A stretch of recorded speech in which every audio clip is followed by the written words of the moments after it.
Hagamos un recuerdo. 2 semanas atrás les compartí este tema. ¿Se recuerda?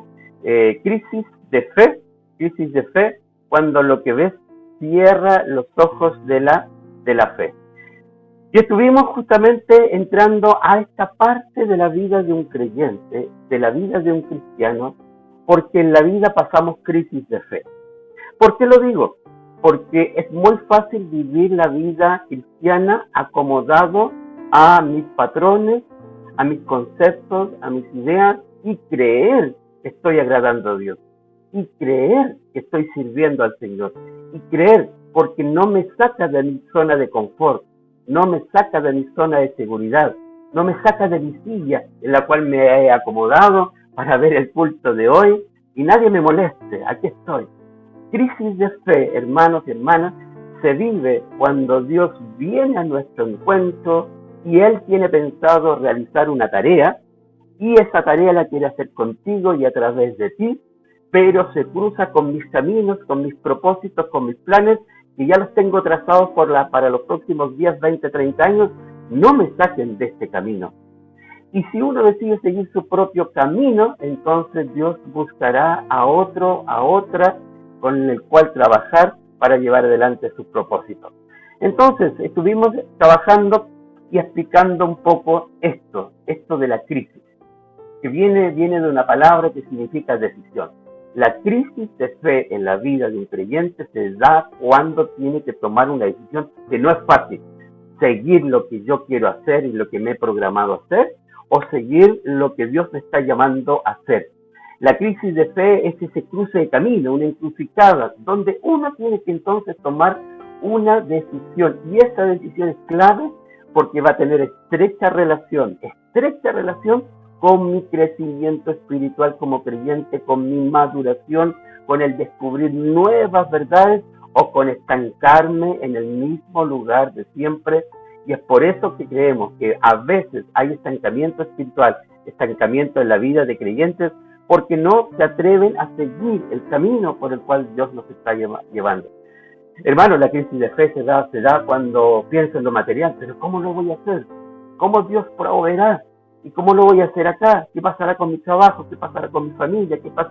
Y entonces nos hacemos tantas preguntas que es mejor que Dios no hubiese tenido la ocurrencia de fijarnos en mí o en nosotros para pedir que hagamos esto o aquello. No es fácil, porque se necesita dar ese paso, y a veces ese paso, el primer paso, es el más difícil de todos. Es la manera, esta crisis de fe, es la manera, hermanos, hermanas, en que uno, como está apareciendo acá, en que uno le responde a esta encrucijada, determina si uno se unirá a Dios en lo que Él puede hacer o, tristemente, si uno continuará su propio camino y fracasará en seguir los propósitos de Dios para la vida. Hermano, hermana, te quiero preguntar hoy día, ¿puedes tú mirar para atrás y acordarte de esto que te estoy compartiendo o recordando porque lo vimos 2 semanas atrás? ¿Has vivido una crisis de fe donde Dios de alguna manera se ha parado delante de ti o has tenido un encuentro con Él y te está diciendo, tú tienes que hacer esto? Y te lo ha puesto fuertemente en tu corazón. Te levantas en la mañana con esa idea. En la noche te despiertas con esa idea y esa idea no te deja tranquila, porque sabes que esa idea es buena, es lo que tienes que hacer. Por ejemplo, cuando se trata de reconciliarte con alguien.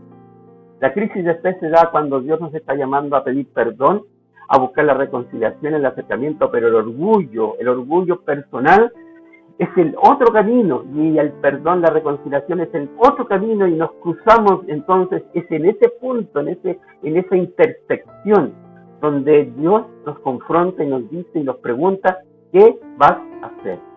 Esto es parte de la vida del cristiano, pero vivir una vida tranquila, donde no hay desafíos, es algo de lo cual tenemos que tomar mucha preocupación, porque Dios siempre, díganlo hermanos y aquellos que ya han tomado el estudio, Dios siempre está trabajando y está trabajando alrededor de tu vida, de tu contexto, de tu historia personal. Dios quiere hacer cosas, pero las quiere hacer contigo. Él las va a hacer, pero te llama a ti. Y esa crisis de fe se puede superar cuando uno decide finalmente obedecer al Señor. Bueno, hermanos, hermanas, con esta introducción, un repaso rápido de lo que fue 2 semanas atrás el tema, entremos entonces ahora a estos momentos para pensar cuándo es Dios quien hace lo que no puedo yo. Así le he puesto como título o como subtítulo, siguiendo con la idea de crisis de fe, que es el tema de este mes de mayo, crisis de fe. Cuando es Dios quien hace lo que no puedo yo. Y es así, efectivamente. La crisis de fe, hermanos, también pasa por esto otro. ¿Qué cosa? Pasa por entender y darnos cuenta que no se trata de lo que yo puedo hacer, de lo que estoy capaz de controlar. Se trata de dejarme y entregarme al Señor y que Él hará. Confiar en eso. Cuando nosotros somos tan independientes y queremos tener el control de todo y saber cómo lo vamos a hacer y cómo será y cómo se hará, la crisis de fe significa entregarnos, confiar, disponernos y dejar que Dios haga lo que yo prácticamente y finalmente no puedo. Y veamos, por ejemplo, lo que pasa en algunos casos. Algunos dicen, quiero citar a esta señora muy gentilmente se ha ofrecido para acompañarnos y traernos a la memoria algún ejemplo que ha sido habitual. Algunos dicen, Dios nunca me pediría que haga algo que no pueda hacer. No, Dios nunca, no hermano, por favor no me pida, no, por favor no me pida que sea maestro o maestra de la escuela dominical. No, yo no le hizo clases a nadie, nunca hizo clases en mi vida. Entonces no sé cómo lo podría hacer a los niños. No, si no es a los niños, le dice el encargado de la escuela dominical, es a los jóvenes. ¿Qué le parece? Menos, diría, yo nunca le hizo clase a los jóvenes. No, yo creo que esto no es de Dios porque Dios nunca me pediría que haga algo que no pueda hacer. Mire, estoy hablando en el contexto de un templo. O cuando a alguien se le pide, hermano, hermana, ¿tú puedes coordinar esta reunión hoy día? No, me pide porque yo creo que Dios nunca me pediría algo que no pueda hacer. Entonces siempre estamos poniendo el acento cuando viene alguien que ha sido usado por Dios para decirnos que queremos pedir esto, y entonces ponemos reparo. ¿Saben, hermano? Ahí, de alguna manera, está esta crisis de fe, porque estoy tomando una decisión. Dios me está diciendo que estoy llamando para que hagas esto, te estoy encomendando y entregando en tus manos esta tarea, esta labor, pero inmediatamente la naturaleza humana aparece allí, el pensamiento, el ego y los cuestionamientos y las objeciones personales para decir que no. Está primero el trabajo, está primero esto, está primero el tema económico, el tiempo, una cantidad de temas. Y finalmente y tristemente, muchos deciden seguir su propio camino y la crisis de fe, entonces, no fue algo que pudieron superar. ¿Te ha pasado alguna vez? Hermano, hermana, ¿alguien alguna vez te ha venido a ti y te ha dicho, queremos que hagas esto, queremos pedirte que te hagas cargo de esto? ¿Y cuál ha sido tu respuesta? ¿Siempre ha sido sí? ¿Siempre ha sido lo tomo? Si Dios me está llamando, lo tomo. Hace unos días llamamos a una hermana y quiero decirles que tuvimos una baja en el consejo ministerial y tuvimos que buscar a alguien que pudiese reemplazar y ocupar esta vacante dentro del consejo ministerial de la iglesia. Y voy a darle el mérito y voy a honrar a una hermana en esta mañana, aunque muchos merecen una honra especial. Y buscando, de pronto una hermana le dije, ¿sabes qué podrías tú? Y ella me dijo, si el Señor quiere que le sirva en esto, aquí estoy dispuesta. De verdad que me sorprendió mucho y quiero agradecerla a nuestra hermana Gladys Caico. Ella es nueva integrante en el directorio de la iglesia o en el consejo ministerial y está ocupando hoy día el diaconado de servicio. Entonces, lo pongo como ejemplo porque yo lo he visto y lo he escuchado muchas veces, lo difícil que encontrar hermanos, siervos y siervas, porque es una crisis que se genera en ese momento. Me están pidiendo que haga esto y inmediatamente la cabeza comienza a pensar en todo lo que va a significar esta tarea, en el tiempo que voy a tener que invertir, las horas que voy a tener que dedicar o lo que voy a tener que dejar. y empieza esta crisis de fe a generarse en la vida y en la cabeza de uno, y algunos felizmente han dicho, sí Señor, heme aquí, otros han dicho, mejor Señor, heme aquí, como dice el dicho, la broma, heme aquí, envíalo a Él, heme aquí, envíalo a Él o envíala a ella. Tristemente a veces ha pasado eso. Bueno, hermanos, pero veamos algunas ideas. Cuando creo que Dios me pide que haga algo que puedo manejar, podríamos decir como concepto, probablemente no es eso, ¿ya? Dios es un Dios que nos llama a crecer a nuevos desafíos, pero algo que yo sé hacer, que puedo controlar, que lo puedo manejar, finalmente no va a ser de Dios, porque los caminos de Dios y los pensamientos de Dios siempre son más altos que los nuestros. Por lo tanto, cuando Dios me pide que haga algo, va a ser un desafío, va a ser una aventura, va a ser una dependencia, porque eso es de Dios. Una crisis de fe ocurre cuando Dios me está llamando a una tarea y descubro que por mí mismo o por mí misma no la puedo hacer. Allí está Dios, porque Dios es el Dios que quiere ser glorificado, que quiere ser honrado, donde la vanagloria personal, el orgullo personal deben quedar atrás en el último de la fila, para darnos cuenta que esto que se hizo, esto que se concretó, esto que se pudo hacer fue solamente por obra de Dios, porque de nada podemos entonces gloriarnos. Así que cuando Dios me pide una tarea en la cual me doy cuenta que yo no la puedo hacer por mí mismo, es donde tengo que empezar a confiar en Él. Y eso es lo que vamos a trabajar, hermanos, a atrevernos a decirle que sí a Dios, y aunque yo no sepa cómo se va a hacer, atreverme a confiar. Estamos confiando en el Señor, estamos depositando nuestra mirada en Él, estamos entregando todas, incluso nuestras debilidades, para creer que Él entonces lo va a hacer. Veamos entonces algunos ejemplos que están apareciendo todos ahí en la lista. Algunos ejemplos para que ustedes vean que no es lo que yo creo, lo que yo pienso. Por ejemplo, cuando Dios llama a Moisés, y usted sabe dónde Dios lo llama, ¿dónde Moisés recibe el llamado de Dios? ¿En qué lugar? ¿En qué sitio? No fue en el palacio real de Egipto, sino que fue en el mismo desierto, entre arena, piedra y tierra, en el desierto ahí, en el desierto del Sinaí, donde Moisés tiene ese encuentro con Dios, y al tenerlo en medio de esa zarza que ardía, que no se quemaba o no se consumía, Dios le da a revelar, le revela a Moisés sus planes. Quiero sacar a mi pueblo de Egipto porque he oído su clamor, he oído sus ruegos, muy bien, y Dios le dice a Moisés, te enviaré a ti. Te enviaré a ti. Lo escoge a él. Y ahí es un ejemplo, porque sacar a cientos y cientos de la esclavitud de un imperio como el imperio egipcio, hombre alguno no lo podría hacer. Nadie podía hacer eso. Ni menos Moisés, que 40 años atrás había escapado de Egipto porque había matado a un egipcio, por lo tanto era un prófugo. Bien pudiese haber un nuevo faraón, un nuevo gobierno, pero debe haber estado escrito que él lo asesinó, y por lo tanto cuando aparezca, ahí está, hay que capturarlo. Él no lo podía hacer, pero Dios lo podía hacer. Eso es una crisis de fe, porque me doy cuenta que yo no puedo, y Dios me está llamando a una tarea donde solamente Él la puede hacer, pero quiere usarte a ti, quiere usarme a mí. Segundo, cuando David está convencido que él debe enfrentar a Goliat para vencerlo, ¿él acaso lo podía hacer en sus medios?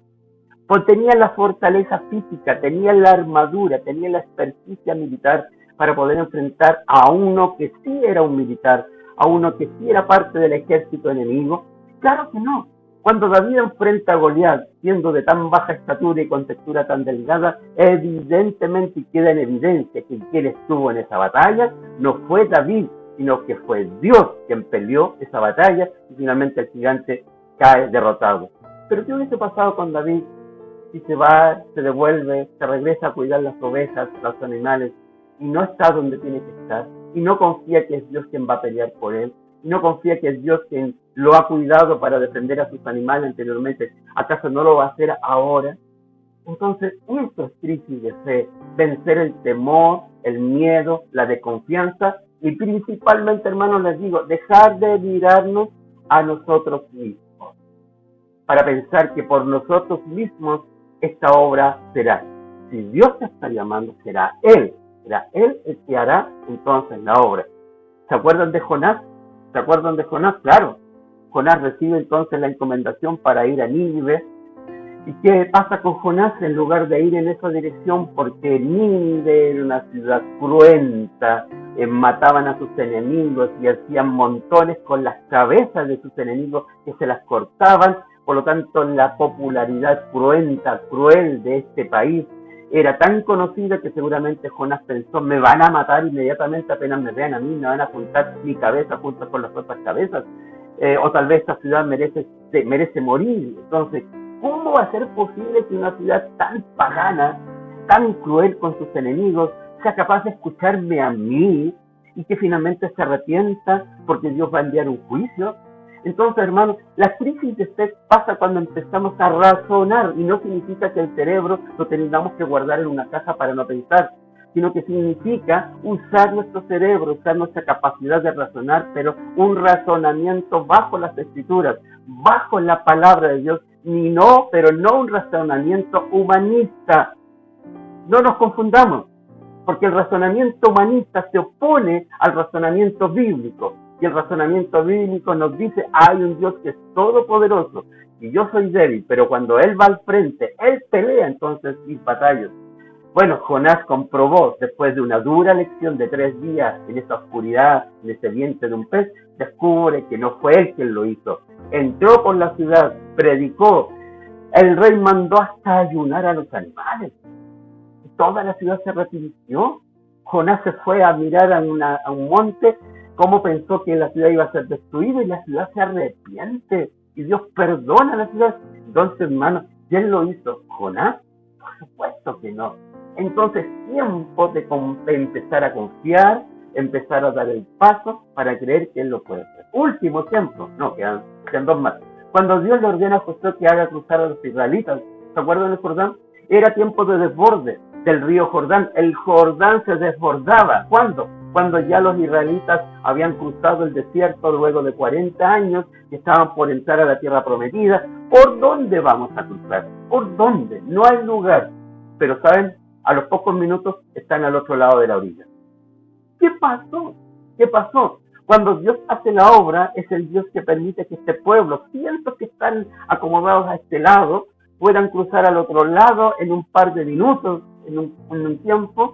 Solo Dios. Es una obra que solo Dios pudo hacer. Usted lo puede ahí leer en Josué capítulo 4, cómo ellos cruzan en seco cuando el río Jordán se abre, aún en tiempo de desborde, y en pocos momentos, en pocos minutos están a la otra orilla. Hermanos, eso es lo que hace Dios. Tal vez Josué habría dicho: pero para esto vivimos, ¿qué vamos a hacer acá? Y uno empieza a razonar. En vez de razonar, hermano, hay que orar. En vez de cuestionar, hay que orar. En vez de dudar, hay que orar.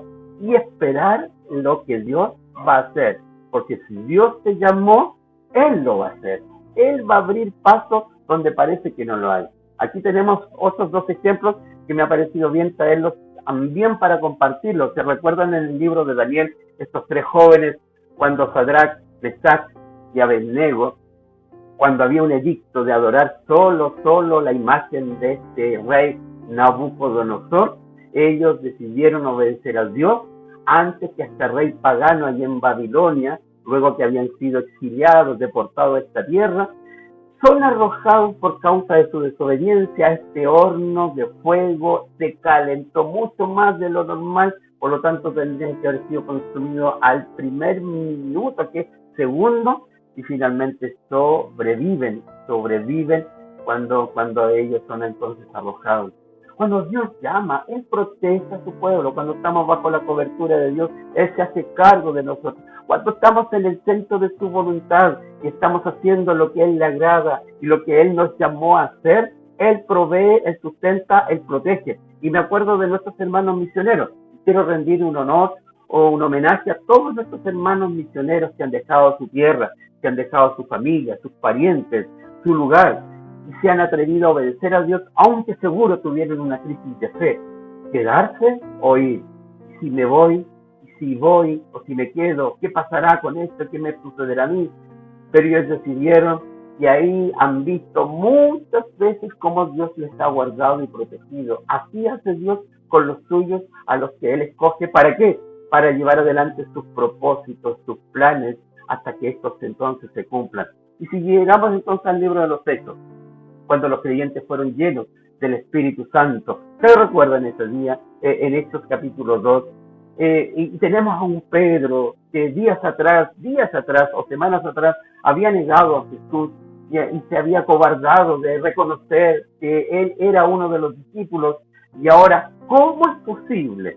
¿Cómo es posible, después de que todos son llenos del Espíritu Santo y comienzan a hablar en las lenguas nativas de los que estaban presentes, extranjeros, en esa gran fiesta de Pentecostés? ¿Cómo es posible que un hombre temeroso, cómo es posible que un hombre que duda, que dice una cosa y después termina haciendo otra, se levante ese día y tan claramente, tan convencidamente, con tanta convicción, lleno del Espíritu Santo, abre su boca y comienza a anunciar el nombre de Jesucristo? Y como resultado de esa predicación, 3.000 personas se convierten? ¿Podría decir Pedro al volver a casa y su esposa, no sé, su familia le preguntan, oye querido, ¿cómo te fue? ¿Cómo estuvo otro día? Bien, querido, hoy día prediqué y le gustó tanto lo que prediqué que se convirtieron en 3.000. ¿Podría Pedro decir algo así? O sea, Pedro debe haber llegado a su casa al final del día sorprendido porque ver a casi 3.000 personas que escuchan el mensaje. No puede decir Pedro, esto lo hice yo. No, esto lo hice yo. Y la pregunta es, ¿quién hizo todo esto? De los ejemplos que he compartido, hermanos, ¿quién hizo todo esto? Lo hizo y lo hace Dios con un hombre, con una mujer, con un creyente, a quien Dios llama, y ese hombre, esa mujer le dice, sí, sí, o like, como dirían, o da un like a ese llamado que Dios coloca en nuestro corazón. Lo hace Dios. Esto es lo que vamos a estar tratando, estimados hermanos, durante este tiempo de estudio, en el cual usted no se puede quedar fuera.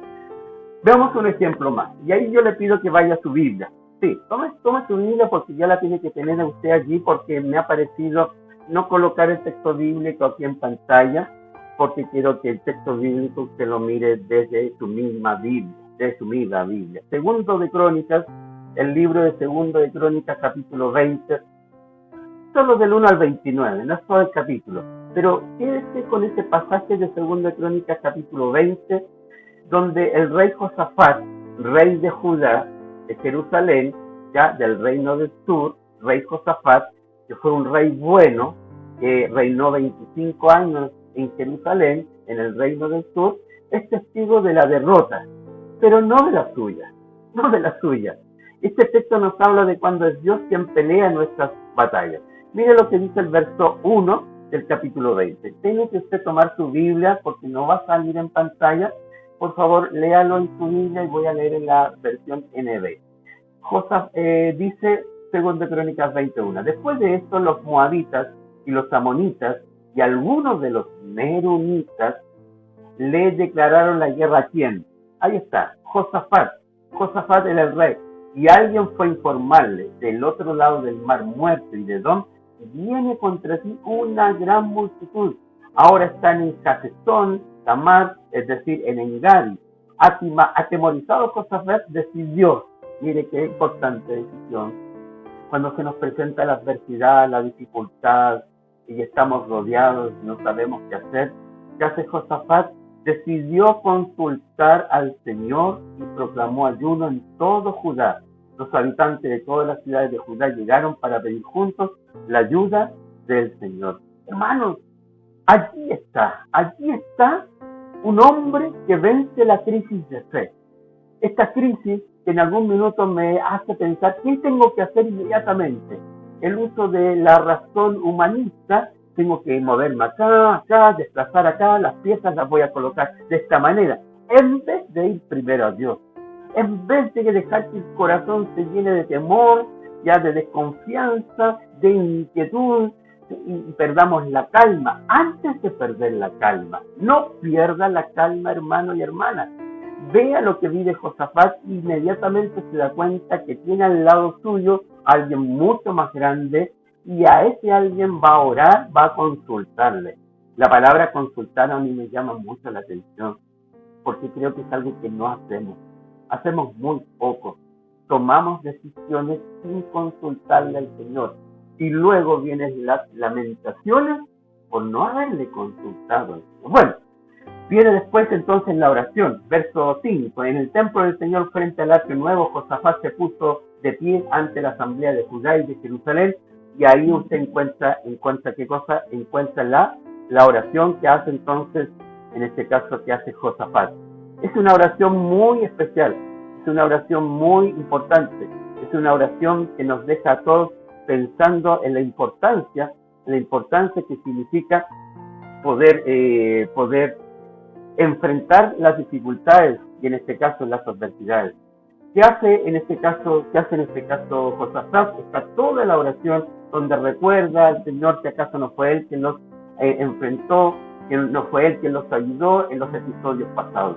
Mientras Él termina de orar, vámonos al versículo 15, porque aparece aquí un hijo de un profeta, el cual recibe una respuesta y una revelación de parte de Dios, y Él dice: escuchen, habitantes de Judá y de Jerusalén, que escuche también su majestad. Así dice el Señor. Inmediatamente la respuesta de Dios: no tengan miedo ni se acobarden cuando vean ese gran ejército, porque la batalla no es de ustedes, sino mía.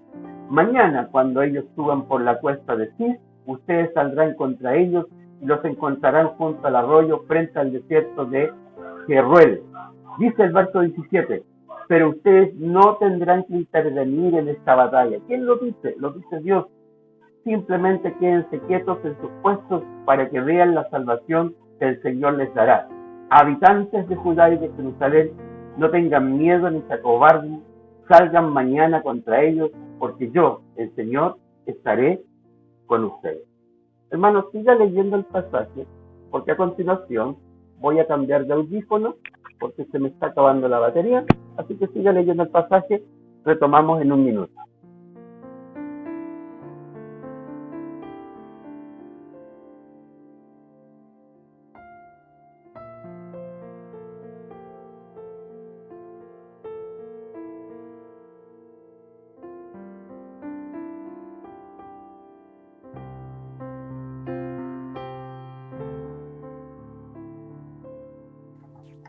¿Aló? ¿Se escucha? Sí, muchas gracias. Eso, hemos retornado. Hermanos, hermanas, entonces, Dios le dice a Josafat, quien consulta,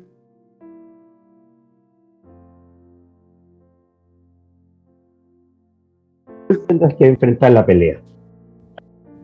Muy bien, hemos vuelto, me dicen por interno. Entonces Dios ya le responde a Josafat: tú no tendrás que pelear, tú no tendrás que intervenir, simplemente, oye hermano, esta palabra me llama la atención cuando Dios le dice en el versículo 17, simplemente quédense quietos en sus puestos para que vean la salvación que el Señor les dará. Yo no haría eso. Yo no haría eso. Cuando uno enfrenta una dificultad, quiere inmediatamente hacer. Y tal vez para los ojos de otros te podrán cuestionar, te podrán decir, pero ¿cómo puedes estar quieto? Pero vamos, hagamos algo de inmediato. No, primero voy a consultar al Señor. Primero le voy a entregar esto que se me ha presentado. Y le voy a decir al Señor, dime Señor, ¿por qué esto se me presentó? ¿Qué tienes detrás de todo esto? ¿Cuáles son tus propósitos? Dime, Señor, ¿qué tengo que hacer? Oye, de verdad que es bueno cuando un rey con este corazón, con este criterio, con esta forma de pensar, gobierna. Por eso oremos, y hago un paréntesis, por nuestros gobernantes, para que tengan ese temor, para que consulten al Señor, para que frente a una crisis como la que estamos viviendo, sepan venir primero al Señor en vez de usar el razonamiento humanista. Bueno, avancemos en nuestro texto. Fue así como Josafat avanzó, se aproximó, llegó, y miren donde dice el versículo 22. Usted tiene que estar con su Biblia porque es ahí donde estamos mirando, verso 22 o el 21, el 21. Después de consultar con el pueblo, Josafat designó a los que irían al frente del ejército para cantar al Señor y alabar el esplendor de su santidad con el cántico. Ahí dice 2 puntos. Den gracias al Señor, su gran amor perdura para siempre. Oye, hermano, me gustaría saber cuáles eran las notas musicales de esta canción, pero que hay una canción o alguien que esté escuchando y que durante la semana haga una canción con esta línea y nos comparta una melodía, porque ellos comienzan a cantar una canción y comienzan a exaltar el nombre del Señor y es lo que hace. ¿Acaso no hay poder cuando se canta, se adora al Señor y se reconoce su amor? Podemos estar rodeados por delante, por atrás, por los lados, pero ellos están cantando y reconociendo. Verso 22, tan pronto como empezaron a entonar este cántico de alabanza, el Señor puso, aquí viene Dios, aquí empieza y entra Dios. Del Señor puso emboscadas contra los amonitas, los moabitas y los del monte de Seir, que habían venido contra Judá y los derrotó. Aquí está Dios actuando. Yo no veo ni a un soldado de Josafat enfrentando la batalla, no veo a nadie empuñando la espada. Y dice después, de hecho, los amonitas y los moabitas atacaron a los habitantes de los montes de Seir y los mataron hasta aniquilarlos. Luego de exterminar a los habitantes de Seir, ellos mismos se atacaron, ¿ya? Y se mataron, lamentablemente, unos a otros. Tremenda confusión. Cuando los hombres de Judá, en este caso el ejército de Josafat, llegaron a la torre del desierto para ver el gran ejército enemigo, no vieron, lamentablemente, y esta es la parte triste, no vieron sino los cadáveres de quienes yacían en tierra. Ninguno había escapado con vida. Entonces Josafat y su gente fueron para apoderarse del botín y entre los cadáveres encontraron muchas riquezas, vestidos, joyas preciosas. Cada uno se apoderó de todo lo que quiso hasta no poder. Verso 27, más adelante. Más tarde, todos los de Judá y Jerusalén, con Josafat a la cabeza, regresaron a Jerusalén llenos de ¿qué? De temor, de miedo, de vergüenza. ¿Llenos de qué? Llenos de gozo porque el Señor los había librado de sus enemigos. Al llegar entraron en el templo del Señor al son de arpas, liras y trompetas, y al oír las naciones de la tierra cómo el Señor había peleado contra los enemigos de Israel, ¿qué pasó con las naciones alrededor? Se llenaron de temor, o un temor se apoderó de ellos. Hermanos, este ejemplo he querido compartir de algo que puede perfectamente aplicarse a nuestras vidas hoy en día. Cuando enfrentamos una dificultad, pero es Dios quien quiere actuar, debemos dejarle que Él lo haga. Dios no necesita de nuestra ayuda. Dios lo que quiere y lo único que quiere ver de parte nuestra es obediencia. Obediencia, rendición y fe, confianza. Si Dios te llama a una tarea que tú no puedes hacer, dice ahí en la pantalla, recuerda una cosa, confiar. Mira la palabra confiar, seguramente ya lo has visto. Confiar. ¿Qué significa confiar? Con fe. Confiar es con fe. Tener una relación con Dios con fe. Porque sin fe, Hebreos capítulo 11, verso 6, sin fe, ¿qué pasa? ¿Qué pasa? ¿Se puede no tener fe? No, porque sin fe es imposible. No hay manera, dice Hebreos 11, 6, no hay manera de agradar a Dios, porque es necesario que el que se acerca a Dios crea que Él existe y que es galardonador, recompensa a todos los que le buscan. Hermanos, hermanas, ¿qué te dice esta historia? ¿Qué te dice esta historia de Segundo de Crónicas? ¿Ves tú cómo Dios es el que hace todo? Porque Él merece la gloria, la honra, la alabanza, porque el corazón nuestro es fácil que se llene de orgullo, de jactancia y se arrogue muchas victorias al respecto. Entonces, hermanos, la crisis de fe, y para finalizar, ocurre cuando Dios sale a mi encuentro y yo me quedo pensando, ¿qué hago con esto que Dios me está presentando? Yo les quiero compartir y confesar algo que me pasó. ¿Cuándo? El día jueves. El día jueves estaba con mis hermanos Alex y Joaquín, que tenemos todos los jueves una reunión en la mañana. Estábamos compartiendo, trabajando en temas de la iglesia, cuando me entra una llamada a mi celular, no sé quién era, un número desconocido. Voy a buscar una mejor señal, salgo de la reunión y precisamente alguien me contacta y me dice, ¿sabes qué? Estaba buscando una iglesia evangélica. Sí, muy bien. Y me cuenta y me dice esa persona, sin conocerla para nada, ¿sabe lo que pasa? Es que mi padre falleció y lo tenemos aquí en la iglesia, en la capilla que está ahí en el paradero 23 de Vicuña Maquena, o donde está el metro San José de la Estrella. Muchos de ustedes deben saber cuál es esa capilla, donde está el Cristo grande, ese Cristo grande. Ahí tenemos a nuestro padre. Él era cristiano, mi mamá todavía sobrevive, también era cristiano, y nosotros somos católicos y lo trajimos aquí, y ella quiere un pastor que vaya a hacer el servicio.